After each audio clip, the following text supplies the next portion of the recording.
We hit 10,000 subscribers, and to celebrate, I decided to do a Q&A. You guys asked me over 100 questions, and I unfortunately will not be answering all of them. I have, however, picked 34 of them that I found the most interesting. What is my favorite VR headset? I'm gonna actually have to say the Valve Index for this one. Now, it might just be because it was my first ever headset, so I really didn't have anything to compare it against to complain about stuff, but also I just feel like it does everything decently, unlike most newer headsets that do one or two things really well, and then there's a bunch of other stuff on them that makes me wonder what kind of crack the people designing it were smoking. Do I have a daily driver VR setup, and does it change depending on what I'm doing? So I actually don't have just one daily driver setup because it does change depending on what I'm doing. My most commonly used setup right now would probably be my Galaxy XR with Slime VR's butterfly trackers. I actually can't get FluxPose to work through Virtual Desktop on the Galaxy XR, so I've been using butterflies because lighthouse tracking honestly just annoys me with occlusion now. When I'm recording, I still use my Quest Pro just because that's what I have everything set up for, and it doesn't make a ton of sense to swap it out to the Galaxy XR when I have to lower the resolution on that to record at a usable frame rate anyways. When I'm playing regular VR games, which isn't super often, I usually grab my Quest 3 just because I don't want to risk sweating into a nicer headset and breaking it. And then sometimes I've been using various Pimax headsets that I've been loaned so I can make a review on them. Full body tracking wise, I usually try and go with FluxPose when I can just because it is my favorite solution. But like, when I have 4 different Pimax headsets, I don't really care enough to calibrate a mount for each of them, so I just use Slime VR with those. I don't really use my lighthouse tracking much at all anymore, it just annoys me more than anything else. Which upcoming full-body tracking solution am I the most excited about? I'm assuming by this they meant which upcoming solution am I most excited to see other people be able to use since I've tried most of them.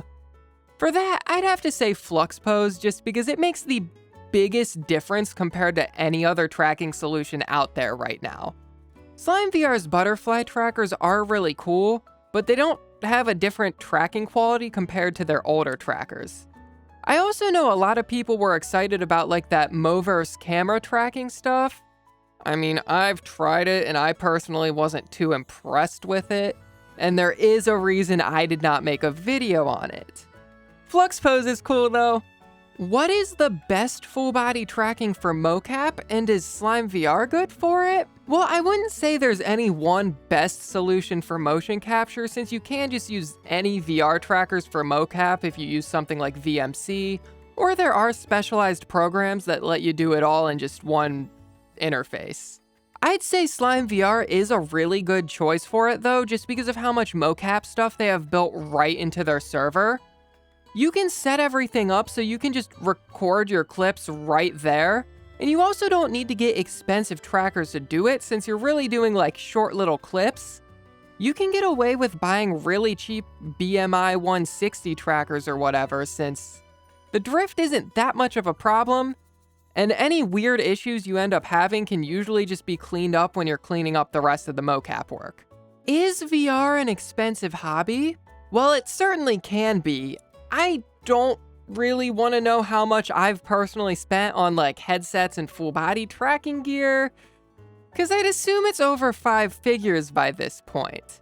Not everyone needs to spend that much money though. I mean, you can just go out and pick up a Quest 3 for $500, probably even cheaper if you buy used since half the time the used ones have barely been touched. And those headsets can be great. Now, would I be happy on a setup like that? Probably not. I'm used to having controllers I can use behind my back or full body tracking so I can move my body around. But if you've never used that stuff, it's gonna be fine. Is comfort for VR headsets doomed to suck until you spend extra money on accessories? You know, that's hard to say.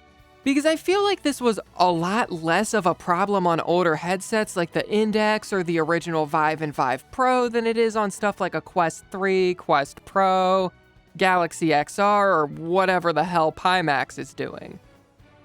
That being said, you're always going to have one person who finds something really comfortable and some other person who thinks it's the worst thing they've ever put on their head, so there's no way to make everyone happy. I do think manufacturers could try putting a little bit more effort into what they've been doing for it than they have been recently. I mean, these flimsy little soft straps that can barely hold the weight of the headset aren't really cutting it, and I doubt any of the engineers who worked on it even enjoy using the headset like that. Should more controllers be able to track themselves with cameras like the Quest Pro controllers can? Unless Meta is the company trying it again? No. They're the only ones who can get, objectively good slam on their headsets. And when they tried it on the controllers, it just wasn't great. When it works well, it feels great, but most of the time it just isn't working well. If they're getting that result, imagine what would happen if HTC or Pimax attempted something like that, when their headsets often have problems tracking themselves. It probably wouldn't be great. I also just don't think camera-based tracking is very sensible off of the headset. If you put it on something like a controller or a tracker, it's not really going to be in a position where it can get a good overview of your room to find things to lock onto. Like Vive Ultimate trackers, for example, if you put them right on your feet, they're staring up at your ceiling half the time, and most people don't have a ton of stuff going on their ceiling, so they're just not going to get good tracking. The constellation systems that controllers use most of the time are good enough for most people, and if you want to be able to move your hands behind your head, well, Lighthouse tracking has you for now, and I think eventually FluxPose is going to be able to fulfill that role as well. What was the first VR game I ever played? That would be VRChat. I used to play VRChat on desktop a lot back in 2018, 2019, and then when I bought my Index, it was the first thing I thought to boot up. I remember exactly which world it was in too. It was in a rip of the Xenoblade Chronicles 2 final boss world, and I remember it feeling so cool when I walked up to the gate and it just rose up, and you got this crazy sense of scale that felt nothing like it did in the game. What is my favorite VR game? Assuming I'm not allowed to say VRChat, I'd probably have to go with Beat Saber. I really do not like a lot of VR games. None of the single player ones have enough story to make me happy. And then other stuff just feels janky with controls and all of that. It doesn't help that I'm left-handed, so a lot of games expect you're gonna use your right hand and we're not gonna give you the option to do otherwise. And I just don't like doing that, so I don't play a ton of VR games. I would say Beat Saber because I do really get into rhythm games. Not as much recently, but I used to play a ton of 4-key VSRGs and then also Osu Standard. So when I bought my headset, Beat Saber was also one of the first games I bought with it, since I knew I'd probably end up putting quite a few hours into it. What are my favorite VRChat worlds? So, that's hard to answer, because I wouldn't say any of my favorites are worlds that were made specifically for VRChat. Most of them are just rips from stuff that are in other video games. You see a lot of Xenoblade worlds in my videos. That's because I really like them. I also really like, there's a Mario Galaxy Star Festival world I really like. A bunch of stuff like that. And it's just, I don't know, I just think it's so cool to be able to walk around these places in first person like I used to dream about as a kid playing Mario Galaxy or whatever. And for the Xenoblade ones, I knew how big everything is in the games, right? But it just feels so much bigger when you're actually standing there in them. As for VRChat original worlds or whatever, I have a hard time enjoying a lot of them, especially a lot of the popular ones. I think it is absolutely disgusting some of the advertisements that world creators are willing to run in them. So I'm not going to say I like those worlds, like, at all. I will say I used to spend a lot of time in the Great Pug back in like 2018, 2019 when that used to be pretty popular. So I'll say that is my favorite VRChat world. That isn't a rip. Have I personally made any VRChat worlds? I technically have, but they're pretty much just Unity store asset flips. I have one that you may have seen in like my Babel video where I did comparisons, or I think I've done full body tracking comparisons in it before too.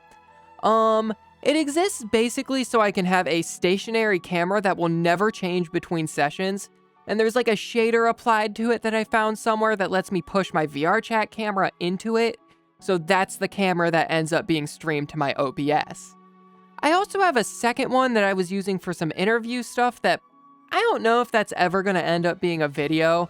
I'm really iffy on if I want to finish that or not, but it was set up so I could have like multicam stuff. So when I pushed my camera through the floor, it showed 4 different camera angles that I could crop into. So I could like switch between people during the interview stuff without having to worry about doing it manually on the camera. Other than that though, I've never really made a world just to make a world that looks cool or whatever. Have I tried Resonite? I have. I think it's really cool. I think it performs better than VRChat in a lot of cases does after their big performance update. Was it last year? I also could not see myself being happy if I used that platform primarily. It definitely holds a spot in my top 3 worst documented VR things. I know there's so many cool things you can do on Resonite, you just can't figure out how to do them. And it's not even necessarily complex or weird stuff. Why is there not a single tutorial for setting up face tracking? Like, I know there's a little tick box when you first import your avatar or whatever, but that doesn't include like unified expression blend shapes. It's the old Serenipal stuff, so you don't get eyebrow tracking. And I know it's possible to set up the eyebrow tracking, but I just don't know how. Object tracking is another really cool thing I'd like to be able to do on it, and it is even mentioned on what I believe is their official wiki, but there's just not a tutorial for it. Pretty much all documentation that exists about Resonite is only in their Discord server, and it is so impossible to search for anything. So, really cool stuff happening over there though, but please guys, publish stuff outside of Discord so people know it exists and can figure out how to use it. For what it's worth, I think a lot of other stuff in VR is really bad about that too. Slime VR is pretty bad about it, and Babel is too. How do you do VR on Linux, and am I personally a Linux user? I am not.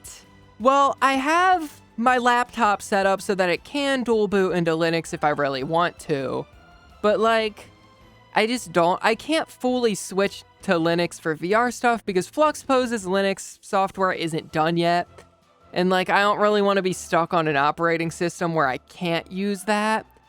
It's also just like, I have no idea what's going on there.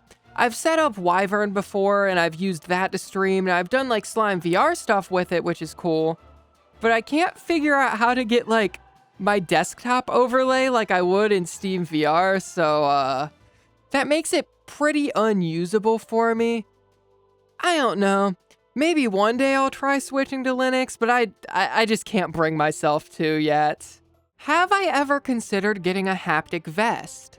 I have, but I don't know. I just don't think I'd really like them very much. I overheat super easily, so I don't really want to be wearing some big bulky thing on me just to like try and feel something.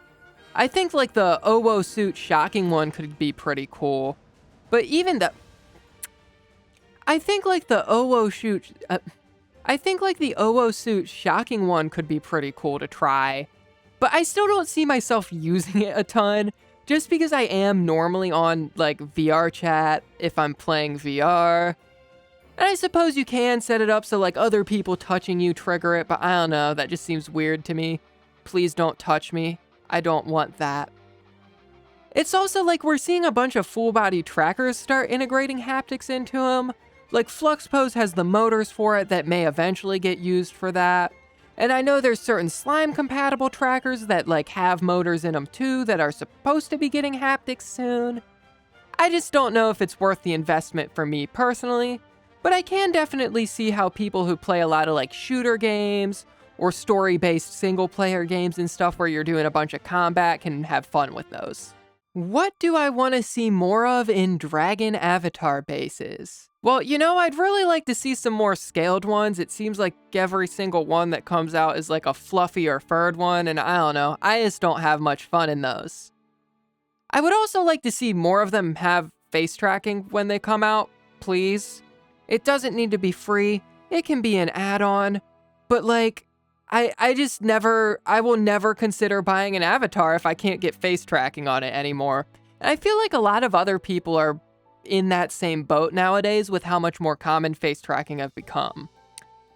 I also think a lot of them are too round, if that makes sense.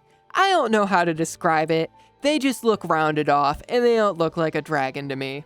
I've honestly been considering getting my own custom model made, but that's really expensive. And I also, I'm fine putting down the money for that because I'm pretty sure it's also a tax write-off, so it's not as hard of a hit on me. But I also just don't know where to find someone to do that. I don't know, I don't really see people like on Twitter advertising, hey, I make custom models in the way someone who does avatar retextures or just general art would do. I don't know, maybe one day. How was I introduced to VR? I guess there's a couple ways that could count for this. I think the first time I ever was introduced to it as a concept was when I watched Sword Art Online as a kid. I had one of those phone VR headsets at one point. I doubt I'd be able to find that now. And I played around with that, but never really did too much with it. I almost got a Quest 1 when those were first coming out because I saw that you could play Minecraft in VR. And that just seemed crazy to me. I want to do that. But then I never got one. And then what actually got me to buy a headset was VRChat. Like I said, I played a lot on desktop in 2018, 2019. My account is 8 years old somehow. See all these people being able to move around with their arms and look around with their head. And back then, full body tracking wasn't super common, but you'd still see some people using it. And that looked so cool to me. And that's what finally got me to buy my Index. I went with the Index over a Quest 2 because I wanted to have the lighthouses so I could eventually get full body tracking. Because at that time, things like Slime VR or, ReboCap or Fluxpose or whatever didn't really exist. So if you wanted full body tracking, you went with lighthouses. What made me start doing YouTube? Well, this is kind of a story here. So what first made me start making videos was when I got my Reverb G2 Omnicept, and I was like, hey, this is a really cool headset. I don't see a lot of people talking about it. So I started talking about it. But I wasn't making long-form videos at that point. I was making YouTube shorts. And they got decent views for my first ever time making videos. I think the first short I uploaded got over 1,000 views, and I was like, wow. So I kept making short form content, and I tried long form a couple of times. I want to say my first long form video was my Vivecraft video. And then after that was an Index review, I believe. But for the most part, I was making short form videos.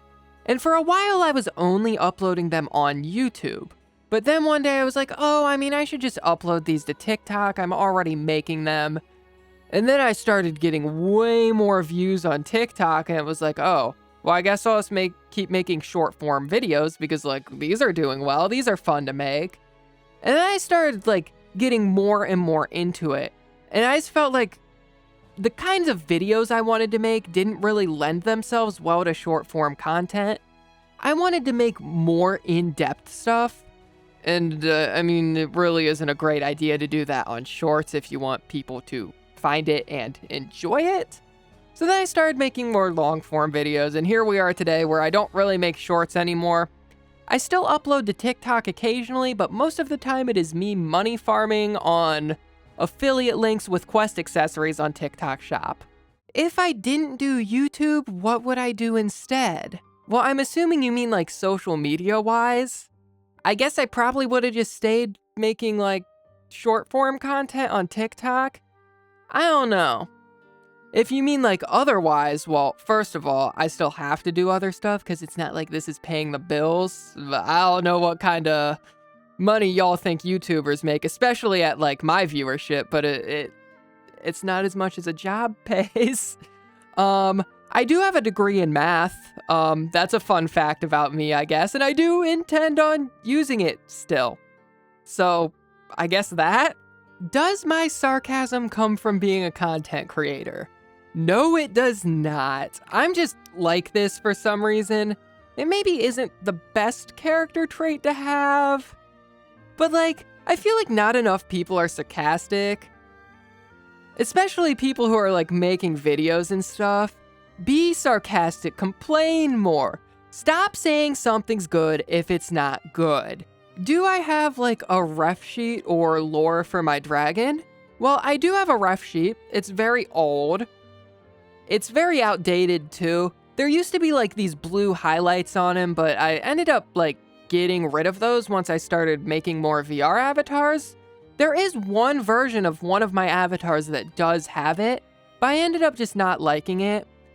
This ref sheet doesn't even get used anymore.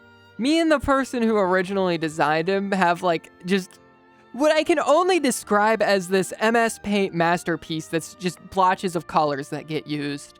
Eventually I would like to get a ref sheet made, but then I need to decide on a design overall, and why do that? There also is just no lore or anything. He just exists. Do I use any other avatars? No, not really. I have like a bunch of different bases, but this is the only one I really end up using most of the time. Well, I take that back because if I go into public worlds, I do change to like different ones, whether that be my older designed one, or I do have... Where is it?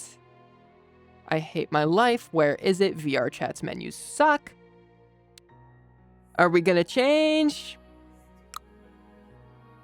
Well, the one I have this one that I take into public sometimes, because my other one's PC VR only and is also very poorly optimized, and this one is not very poorly optimized.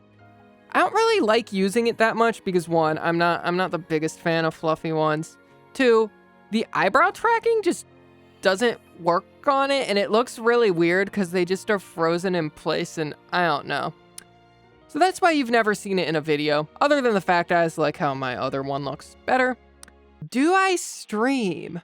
I used to a lot, but I think it's been at least a year since I've last streamed. So back when I was on TikTok uploading stuff, I used to stream like Monday, Wednesday, Friday, sometimes all 5 days in a week. It was kind of exhausting. I used to have like this text-to-speech bot that would read every single chat message from a follower. So I am just sitting there playing, usually like Roblox tower obby games, getting absolutely bombarded with text-to-speech of usually about the same 3 questions on rotation of, what is your favorite food? How old are you? Where do you live? And it was, oh my God. And I used to average like 100 to 200 viewers every time, and it was just exhausting. I've never really streamed on Twitch that much. I've thought about picking it up. I just feel like I'm really bad at talking unscripted. I mean, this whole video's unscripted, and I am definitely less coherent than I am when I have a script to go off of. So I don't know. Maybe eventually. I also don't know what I would do on stream. I don't really play many games that would lend themselves well to streaming. I mean, I could sit here and stream VRChat and attach 15 shot callers to myself like some people do, but no thanks. Am I trans? No, I'm not. A lot of people think this for some reason. My pronouns are he, him. I'm just a cis dude. I guess maybe my voice isn't what people expect. Most people aren't rude about it though. They're just asking out of curiosity. I still think it's a really weird thing to ask someone, like just unprompted. Typically, if someone wants to offer that information, they'll just offer it, right? I don't know. And then also I've had people call me transphobic slurs, but like it's always the we can always tell people, except clearly they can't always tell. And then even in that group, they can't seem to decide if I'm MTF or FTM, and it's really funny. How much hardware do I actually have? Oh, that's a good question. I'm just gonna try and list off the top of my head, but I'm probably missing something. Headset-wise, I own a Valve Index, a Reverb G2 Omnicept, a Quest Pro, a Quest 3, a Vive XR Elite, and a Samsung Galaxy XR. I have a bunch of accessories for the Quest 3 that I can't even keep track of. I mean, by this point, I've given some of them away too, so it's just like... Full body tracker wise, I have Vive 3.0s, I have Slime VR's old big trackers, I have 2 sets of somatic trackers, I have a set of Unimotion trackers, I have a set of ReboCap, I have Flux Pose, and I have Slime VR's butterfly trackers. I think that's all of the trackers. I probably missed some. Oh, Vive Ultimates. I also have Vive Ultimates. I forget those exist because they suck and I barely ever use them. Like other accessories, I have Hig VR gloves, which I hate and don't think I've put on once since after my video on them, since they haven't done any meaningful updates to fix the user experience. I have a Vive facial tracker. I have a Babel facial tracker. Yeah. I can't think of anything else off the top of my head. I do have a lot of loaner hardware right now. Like, sitting right next to me is a Pimax Dream Air that's gonna get a review eventually, so that's cool. How much VR stuff have I broken? Me, personally, because of something I've done? Nothing. Unless you count the one Quest 3 facial interface that broke when I tried to take it off the headset. But I don't count that because that was a really bad design with clips that didn't release in the way they should have. The only other, like, meaningful thing I've had break on me is a lighthouse, and, like, that wasn't because of anything I've done. They just do that sometimes. You look over one day and there's just a red light on it. I feel like I take pretty good care of my hardware otherwise, and I try not to break stuff. Do I ever get so immersed that I forget I'm wearing a headset? No. Like, it maybe happened the first 1 or 2 times I've tried VR, but I just do not have the play space to be able to forget that I'm in VR and just walk around without trying to stay aware. My index controllers have a bunch of white scuffs on them. Those are from my first ever session playing VR, where I was in the Steam VR home right after setting up my index. I grabbed the companion cube and tried to throw it upwards, except I hit my ceiling, and that is paint from my wall on that controller, and I'm pretty sure the other controller's marks are a similar story. Maybe one day I'll be able to, but also I feel like I'm at the point where that's just never gonna happen, because I'm too aware of what I'm wearing and what headset I'm using and all my hardware, so I don't know. How long until I get sim racing brain rot? I don't know that that'll ever happen. I've come close to buying a wheel a few times, but they're so expensive, and I always just stop myself and think, how often would I really use that? The answer's probably not super often. I don't know. I don't really get into cars like some people do, so I don't know that I'd necessarily like racing sims or whatever. That one game mode where you're like on a highway weaving between people looks like it would be fun, but still, I could just spend that money on better stuff. Do I think Meta has helped or harmed VR more overall? Definitely helped. Like, don't get me wrong, their headsets set very unreasonable expectations for how much a headset should cost, but without those cheap headsets, so many people who are in VR wouldn't have gotten into it otherwise. How many of these higher end options like Pimax or Big Screen would have been able to exist in a market like that? If you don't have a cheap entry point into a hobby, there's not a lot of people who are willing to spend God only knows how much some of those headsets are now, like $1 to $2 grand on entering a hobby. You know? I don't know. I don't hate Meta as much as a lot of people do, but I definitely don't like them either. How do I feel about the PC hardware shortage, and do I think it has a negative effect on VR? By this point, I don't even care what it's doing to VR. I need more storage space on my desktop computer. Why is a 4 terabyte drive so expensive? I am not made of money. Please, can it come back down?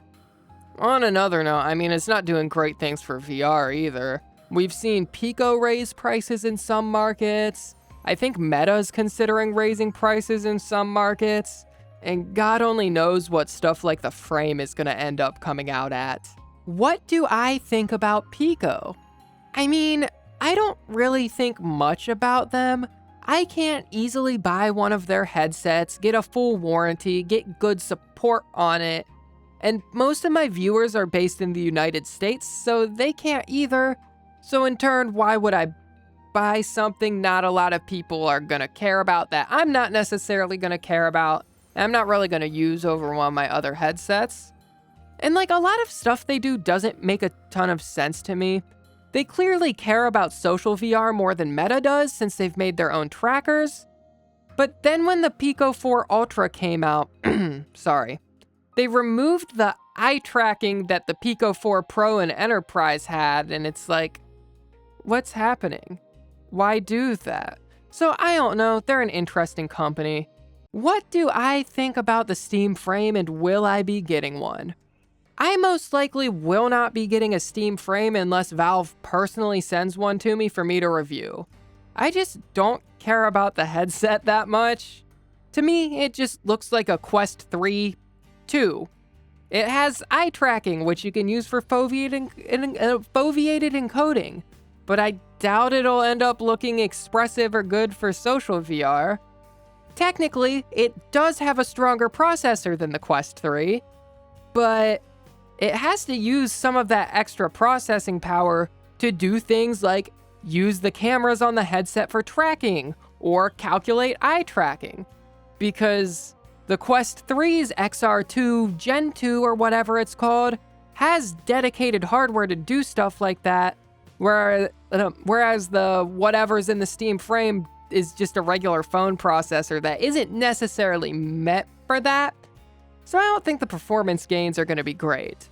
I'm also not the biggest fan of not having color pass-through. I've actually come to really like it. Like on my Galaxy XR, it's good enough that I can read the screen on my phone to pull a 2FA code. I can see why a lot of people are excited about the headset though, but I don't know, I'm personally not. I also think it's going to end up being really expensive. Valve just raised the Steam Deck prices like today, and it is frankly ridiculous. I can't see the frame being priced reasonably. What kind of VR tech that's 5 to 10 years out am I excited about? I mean, it'll definitely be nice to see things like higher resolution screens or better lenses that can get larger FOV, but I think the thing I'd be most excited about is the possibility of BCI devices being more integrated with headsets. By that I mean, look at Meta's Neuralband for their Ray-Ban displays. That is so crazy and cool. Could you imagine like a finger tracking add-on that's just a bracelet you wear, so you can just use whatever controller you want and it could just fully track your it can just fully track your fingers without having a visual on them? Or also, you can already do BCI stuff with like Muse devices and VRChat to drive an avatar. What if something like that gets built into the facial interface of a headset so you can just do that on any game? That would be so cool, and I don't think it's entirely unreasonable to expect with Meta getting into it. And then in the past, Valve also has their Galea stuff, which was exploring the possibility of BCIs and like what they can do on a headset. So maybe, just maybe one day we'll see that trickle down to consumer headsets. I hope. Please. What would my dream VR setup look like? Well, for full body tracking, I can't really think of what else more I would want over flux pose. I guess it would be cool to have a camera-based option that's actually good, but that's just, I don't ever see anything like that working well in a regular person's home, where someone's wearing regular clothes and not like a full mocap suit that's skin tight. Headset-wise, there's definitely a lot of things I would like to see. First of all, resolution, like the pixel density we're getting on like a Galaxy XR or a Dream Air, that feels great to me, but I would love to see that expanded over a wider FOV. Like 130, 140 horizontal would be great. Will that ever happen? I'd also like to see stuff be more modular. Why are we still building headsets where you can't take the strap off and put your own on? I'd like it to be expanded over that though. Make it so I'm not stuck with whatever crappy microphone capsule you're putting in your headset. Or give me the option to swap the speakers out to better ones. I also, as much as I don't really like the Crystal Super in a lot of aspects, I think it's really cool you can just pop the lenses and screen out and put a new set in. I don't know though, it's hard to say what would really make me happy. Because what would really make me happy is software working correctly. And my fucking voice. And those are all the questions I'll be answering today. Again, I'm really sorry if you asked something and I didn't get to it. This video is just running like really long, and I didn't expect to get as many questions as I did, so thanks. Hope this was entertaining or you found enjoyment out of it or whatever. I don't know. I've never really done an unscripted video, so we'll see.